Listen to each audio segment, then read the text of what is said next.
The day Dragon discovered the truth about Garp.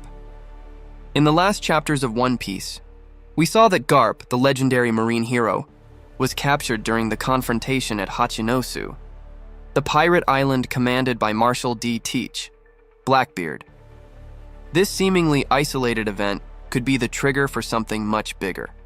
The awakening of the wrath of Monkey D. Dragon, the most wanted man in the world, and leader of the Revolutionary Army. But what if Garp's capture is precisely the breaking point that makes Dragon act directly for the first time, showing the true power that the world fears but has never seen? Dragon is a character shrouded in mystery since his first appearance. We know that he is Luffy's father, Garp's son and leader of the greatest antagonistic force to the world government. However, throughout the narrative, Oda never revealed the true limit of his power, and this is intentional. Dragon is not just a strategist. He is the man who carries the title of the most dangerous in the world, and that title needs to have a foundation. And here the theory begins. According to what we saw in Hachinosu, Garp was defeated while trying to save Kobe. Blackbeard and his crew proved to be more organized than ever, even counting on Aokiji, a former Navy admiral. This means that, at this moment, one of the symbols of justice and one of the pillars of the old Navy era is in the hands of the man who most symbolizes pirate chaos. Now think with me. Dragon, the world government's greatest enemy, upon discovering that his own father was captured, would he stand by? Unlikely. It's important to remember that Dragon doesn't act without purpose. He always waits for the right moment, but Garp is not just any name. To the world, he is a hero. To Dragon, he is the father who believed that even within the Navy, there was still justice.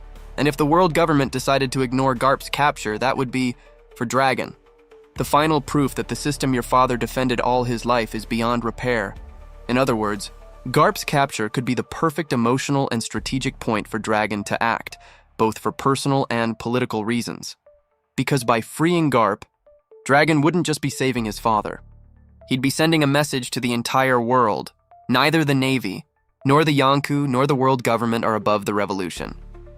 Another detail that reinforces this theory is Oda's narrative pattern. He always makes characters who seem distant from the plot return with great impact when the balance of the world is about to change. It was like that with Shanks in Marineford, with Sabo in Dressrosa, and it could be like that with Dragon now. Since the Reverie, the Revolutionary Army has been moving in secret. We know that they invaded Mary Geoise, declared war on the Celestial Dragons, and managed to escape.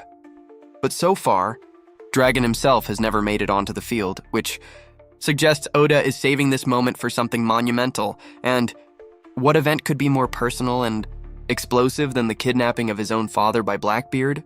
If we look at the scale of power within the work, few characters have yet to show their abilities. Among them are Nose, Kong, Shanks in its entirety, and Dragon. The four are figures that symbolize absolute power within their respective axes: government, army, piracy, and revolution. Therefore, Dragon's awakening would be a direct response to Teach's move, a Yonkou who threatens the world's balance. And there is one more detail that supports this line. Dragon is often associated with storms and wind. Each time he appears, there is a change in weather, thunder, or a violent gust that symbolizes the atmospheric power around him. This is no coincidence. So, the most accepted theory among fans is that Dragon has a Logia or mythical Zoan-type devil fruit linked to wind, storms, or even a weather god. Something like Fufu no Mi, the wind fruit, or a fruit based on Raijin, the Japanese god of thunder and storm.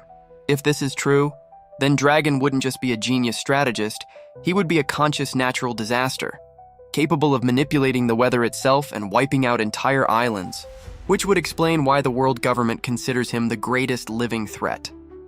Based on this, we can imagine the following logical sequence.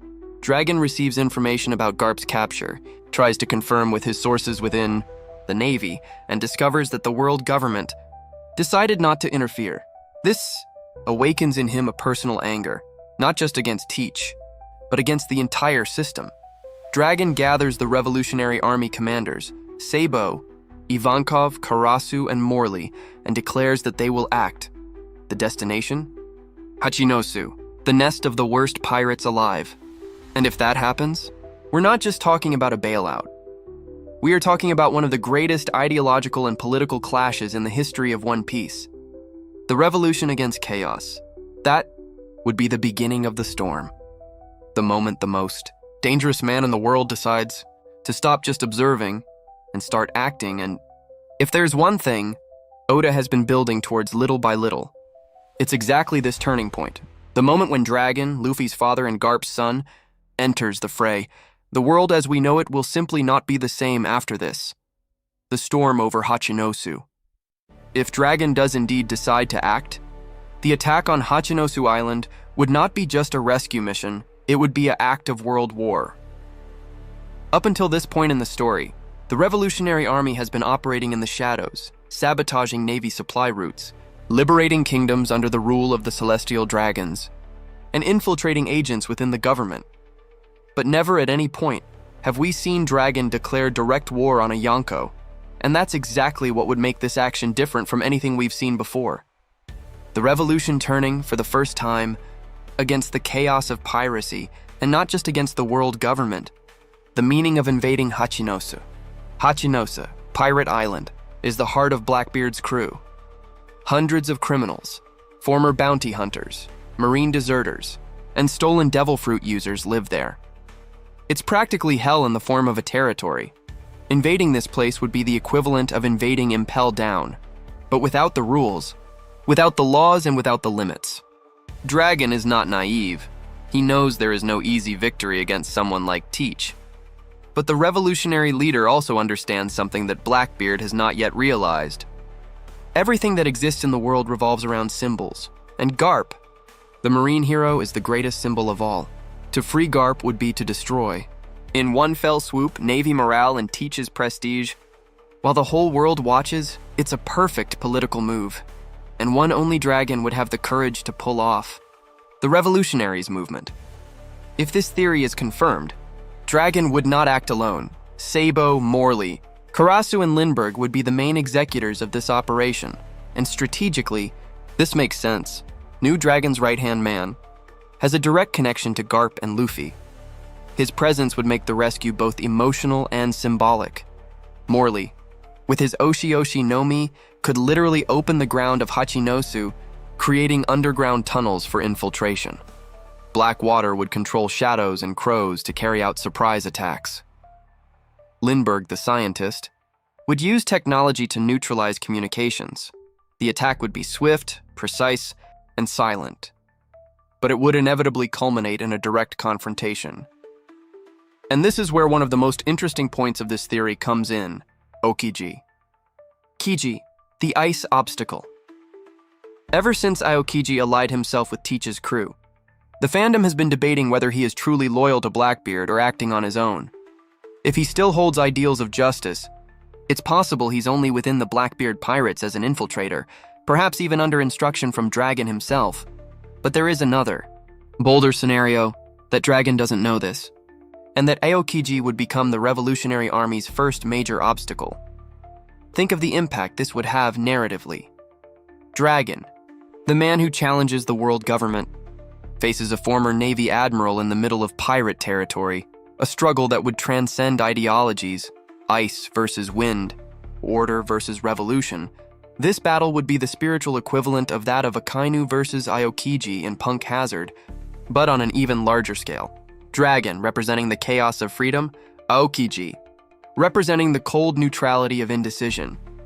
If Oda wants to show the true weight of the Revolutionary Army, this would be the perfect time.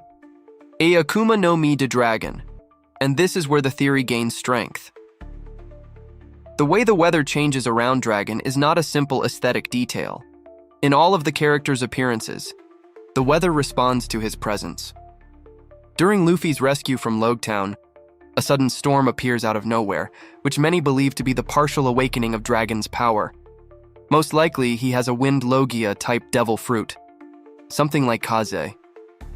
Kaze no Mai, or a mythological fruit related to the god Raijin. This fruit would allow him to manipulate atmospheric currents, air pressure, and natural electricity. Imagine a fight between Aokiji's freezing power and Dragon's absolute mastery of winds and storms. The battlefield would be a true cataclysm. ice being destroyed by tornadoes, colossal waves rising and black clouds covering the entire horizon. Aokiji could even try to freeze the sea, but Dragon would control the very air around him, shattering the ice with sonic blasts. It would be one of the most cinematic battles in the entire work. The political significance of the invasion. More than a physical confrontation, the invasion of Hachinosu would be a message to the world. The Navy and the world government have always tried to sell the idea that the Revolutionary Army is just a group of terrorists. But by freeing Garp, the government's greatest hero, Dragon, would completely transform that narrative. The people would see the Revolutionary Army as the real heroes, and not as villains. This movement would change public perception and divide the world into two currents: those who still believe in the government's imposed justice, and those who would begin to believe in the freedom promised by the revolution. And if there's one thing Oda has always made clear, it's that One Piece, it's not just a story about pirates, it's a story about freedom, and Dragon is the embodiment of this. The immediate consequences. If this invasion actually occurs, the whole world will react. The world government will declare the Revolutionary Army a god-level threat, equivalent to a natural disaster. The Navy, embarrassed, may be forced to take sides, which would create an internal division between officers who still respect Garp and those loyal to the government, os Yonkus Restantes. Like Shanks and Luffy, will inevitably be drawn into the conflict. And Teach, upon being defeated, could lose one of his commanders, perhaps even Aokiji, completely changing the balance of the four emperors. This war would not just be between pirates and revolutionaries, it would be the beginning of the war that precedes the Forgotten Century, the turning point where the world of One Piece would begin to crumble. Dragon versus Aokiji. The clash between ice and wind. If there is a battle capable of completely redefining the balance of power in the world of One Piece, this would be the One Dragon against Aokiji. Not only because it represents a clash of elemental powers, but because it symbolizes the conflict between two philosophies that arose within the Navy itself and took opposite paths. On one side, Aokiji, the man who believed in lazy justice, someone who always questioned the government's methods, but who in the end remained bound by his loyalty to the institutions. On the other hand, Dragon, the man who looked at the same system and decided to destroy it completely. The wind against the ice, freedom against stagnation, the hero's son against the former admiral of justice. The past that unites and divides. Before any coup, there is history. Few people realize. But both Aokiji and Dragon were formed within the same ideal, that justice and order existed to protect the innocent. The difference is that Dragon saw the corruption of the world government from within, long before Aokiji, and chose the path of rebellion. Aokiji tried to change the system from within, and failed. The fight between them would therefore be the inevitable consequence of two views that cannot coexist. Dragon represents the wind that destroys the old to allow the new. Aokiji represents the ice that tries to preserve what remains of the structure. Even though it is already corrupted, it is the struggle of movement against inertia. The battlefield Hachinosu. Visualize the scenario. The Revolutionary Army advances on Hachinosu. The winds roar. Dark clouds cover the sky, and the sea, once calm, begins to swirl in colossal whirlpools. Teach's pirate ships attempt to fight back, but are destroyed before they even get close. Aokiji appears walking on the frozen sea, surrounded by ice crystals and steam. Dragon stares at him from a distance, his cape fluttering violently, and for a moment, the very air seems to bend around the two of them. A confrontation like that wouldn't just be physical, it would be atmospheric. The planet itself would react to the collision of their wills. A teoria da fufu no mi. Many fans already believe that Dragon has the fufu no mi, a logia fruit of the wind. But there are those who go further, suggesting that it is a mythical zone based on the god Raijin, the Japanese god of thunder and storms. Both hypotheses make sense, especially considering Oda's pattern of associating great leaders with natural forces, Kaido as a dragon, Enel as thunder, Fujitora as gravity, Akainu as magma, etc. If Dragon truly masters wind at the awakened level, that means he is capable of control the weather, alter atmospheric pressures, and manipulate oxygen, which would make him one of the most dangerous characters in the entire Work. Its power goes beyond destruction. It is total environmental control. Now imagine that against Aokiji, the man who dominates the ice. Extreme cold depends on the absence of heat, the absence of movement, and the wind. What is it? Pure movement, i.e., dragon is Aokiji's perfect counter-element. The theoretical battle. At the start of the match, Aokiji would attempt to freeze the entire field, turning the sea and part of the Hachinosu coast into a wall of ice. It's the same attacking style we saw against Akainu, a total defense creating distance. Dragon, on the other hand, would use air pressure to disintegrate the frozen structures, releasing waves of cutting wind that would travel in all directions. It would be a battle of colossal scale, where each attack would affect kilometers of terrain. With the power awakened, Dragon could create updrafts that would generate cyclones and lightning, using the electricity in the atmosphere itself to attack. This would turn the battlefield into a climatic chaos. Thunder, fog, hail, and devastating wind. Aokiji would try to freeze the air, reducing the temperature to the point where it would prevent wind circulation. But Dragon, manipulating the pressure, would break this barrier and return the blow with a sonic storm, an attack that Oda might even name as Shinra Tenpu, the Judgment of Heaven. This exchange would not only be visually epic, but full of symbolism. The wind, the invisible force that moves the world, breaking free from the ice, the cold prison of order, or Sabo paper. Amidst the chaos, Sabo would likely be the emotional intermediary between the two. He is the link between Garp and Dragon, and also the indirect inheritor of Ace's flame. Their presence on this battlefield would not only be strategic, but symbolic. Sabo could prevent the fight from reaching the point of total destruction, reminding Aokiji of something he himself said at Marineford. True justice changes depending on where you are. This line, echoing at the right moment, could be the narrative trigger for Aokiji to hesitate, realizing that perhaps Dragon is not the enemy, but rather the bringer of the change he himself desired. And this is where the boldest theory takes shape: the possibility of alliance. There is a possibility that few consider. What if Aokiji is not the enemy in this fight, but the test? What if Dragon knows he's infiltrated Teach's crew and uses this battle as a way to measure his loyalty? In this case, the duel between them would be a symbolic fight, a confrontation between ideals, and would end with mutual recognition. Aokiji would then allow Dragon to take Garp, while he would remain undercover with Teach, with an even greater purpose: observe the advance of darkness.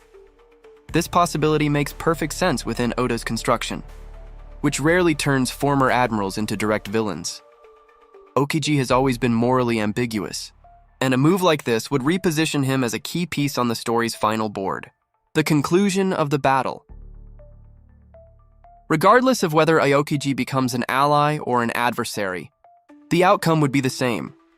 The world would realize that Dragon finally took action. The fight between ice and wind would be the official announcement of the global revolution. World government broadcasts, newspapers, and spy networks could not hide a confrontation of this scale.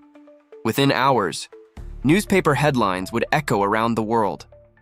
The most wanted man on the planet faces a former admiral. The era of silence is over, and from then on, everything would change.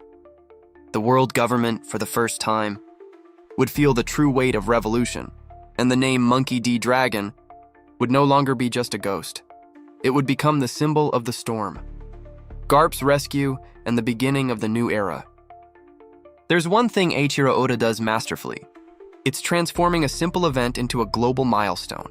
And if this theory is confirmed, the Garp's rescue by Dragon would be one of those moments capable of altering the entire course of history. One Piece. The battle at Hachinosu would end in silence. The winds would cease.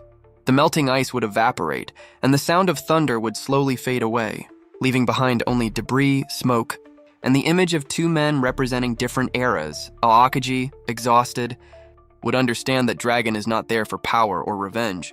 He is there for conviction, and that sets him apart from every man Aokiji has ever faced. This understanding, even if silent, would mark the point at which the pieces of the world would begin to move. The meaning of Garp was never just a vice admiral. He was the man who, amid centuries of oppression and manipulation, managed to inspire genuine faith within the Navy. To many sailors, he was proof that there was still true justice under the banner of the world government. And exactly for that reason, his capture was a deep moral blow. Now imagine the impact of seeing him released, not by the Navy, but by his own son, the most wanted man in the world.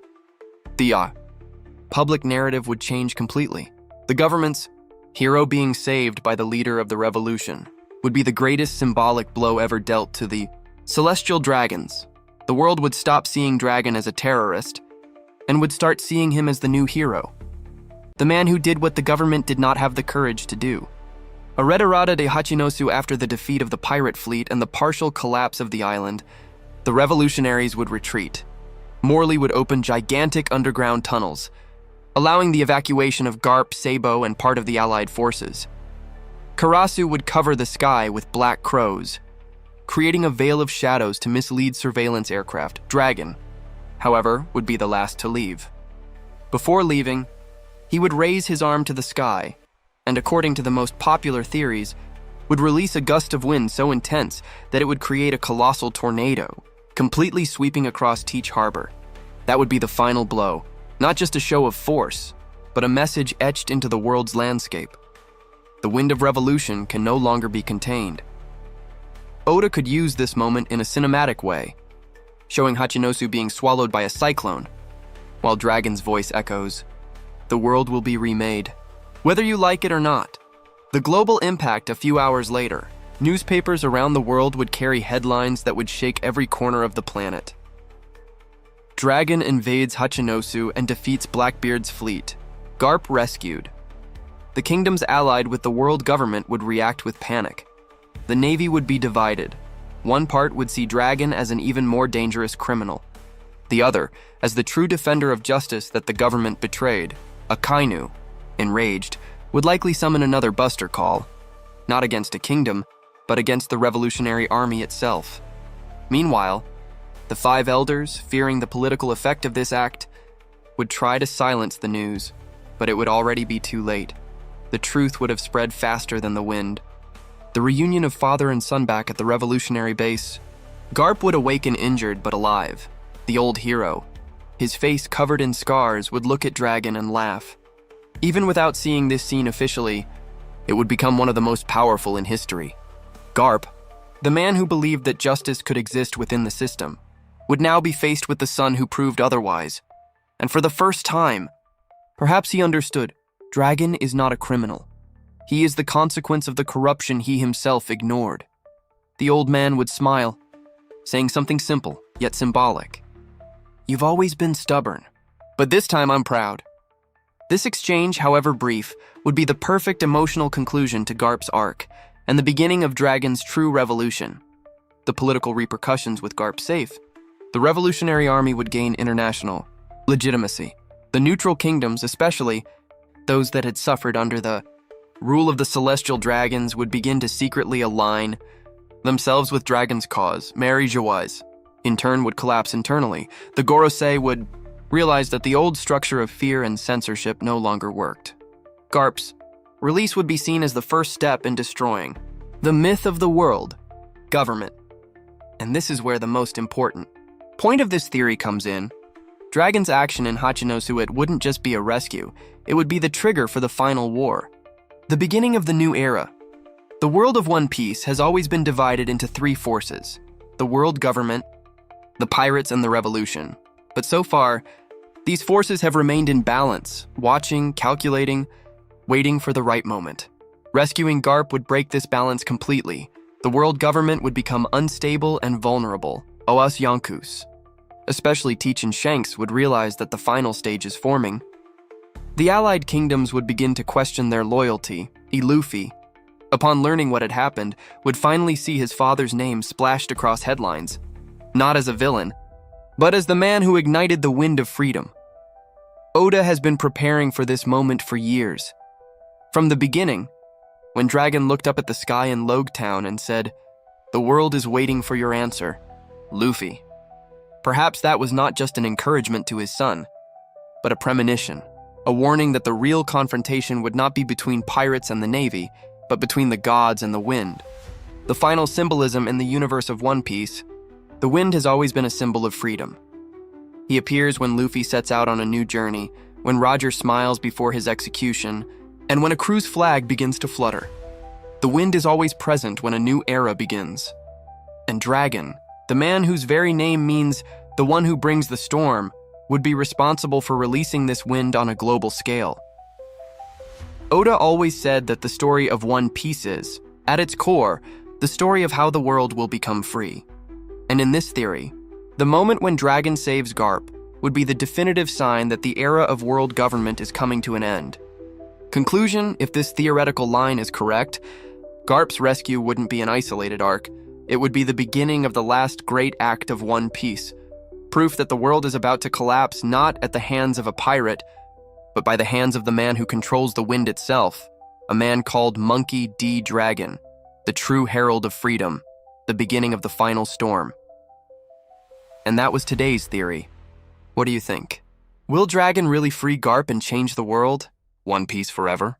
Leave your opinion in the comments, subscribe to the channel, and remember, here, every bit of mystery matters. I am the Mr. Piece, and we'll see you in the next video.